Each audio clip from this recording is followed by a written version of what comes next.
Okay, let's just jump right in. For years, right, microbiome-friendly has been this buzzword we've seen on labels. But we are way past that now. Understanding the skin's living ecosystem isn't a trend anymore. It's a fundamental, non-negotiable constraint in modern cosmetic formulation, period. And this quote? This is the core mindset shift we all have to make.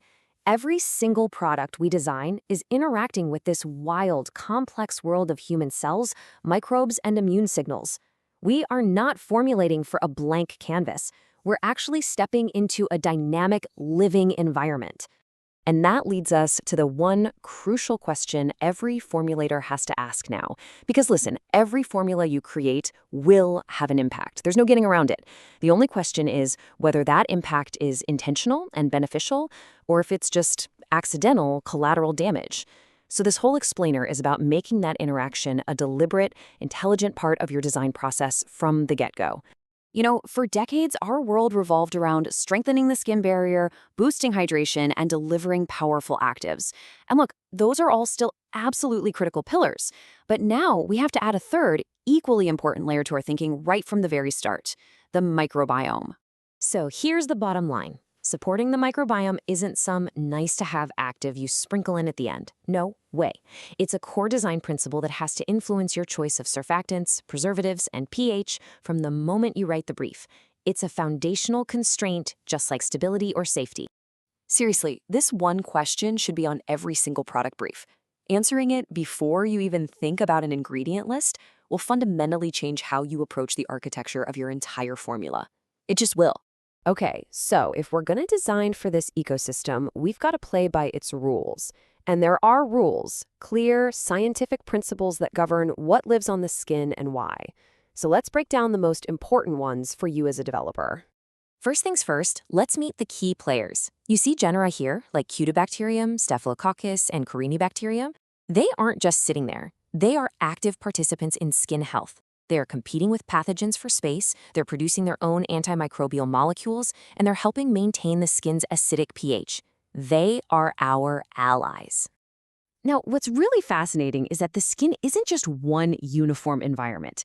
It's a landscape of different zones. The oily, sebaceous areas of your face, they're rich in lipids that Cutibacterium absolutely loves to eat. The warm, moist zones like your armpits, they favor a humidity-loving species. And the dry, exposed zones, like your forearms, host a more diverse but less dense community. So a product designed for one zone is basically ecologically incoherent for another. If you remember one single number from this entire explainer, please make it this one: 5.5. This slightly acidic pH is the skin's biological defense mechanism. It is the single most powerful and actionable variable that you, as a formulator, have in your control to support a healthy microbiome.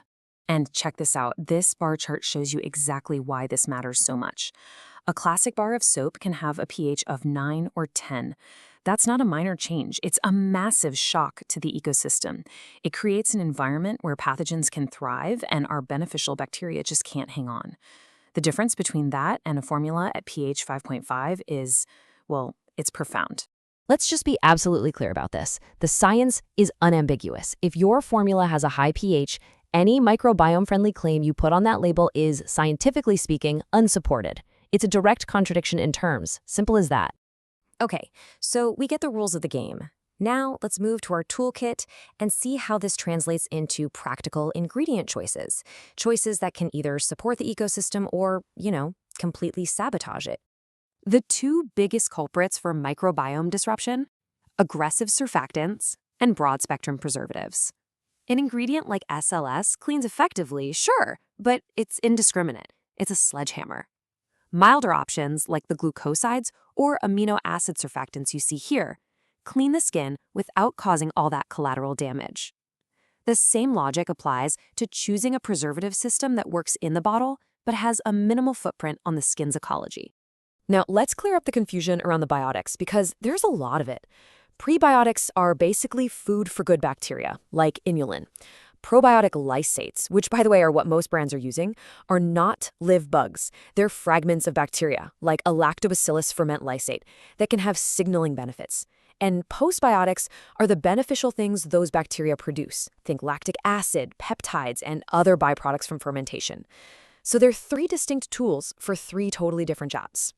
All right, I want to highlight one ingredient that is a true superstar in this context, but its role is so often overlooked.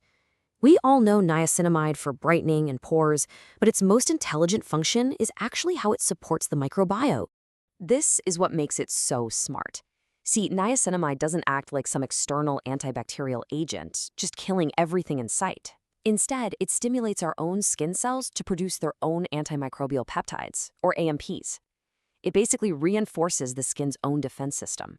It's this elegant, targeted mechanism that helps the skin maintain balance on its own terms. So let's connect all this to specific skin conditions. We now know that many common issues are directly linked to a specific imbalance in the microbiome, what scientists call dysbiosis. And this insight, it allows for incredibly precise formulation strategies. This table maps it out perfectly. For atopic dermatitis, for example, we see a crash in microbial diversity and a massive spike in S. aureus. So the strategy isn't just to kill S. aureus, it's to use ingredients that support the beneficial S. epidermidis to help it outcompete the pathogen. For acne, it's about rebalancing the different strains of C. acnes. The problem isn't the microbe itself, it's the loss of ecological balance. And that leads to the ultimate strategy shift.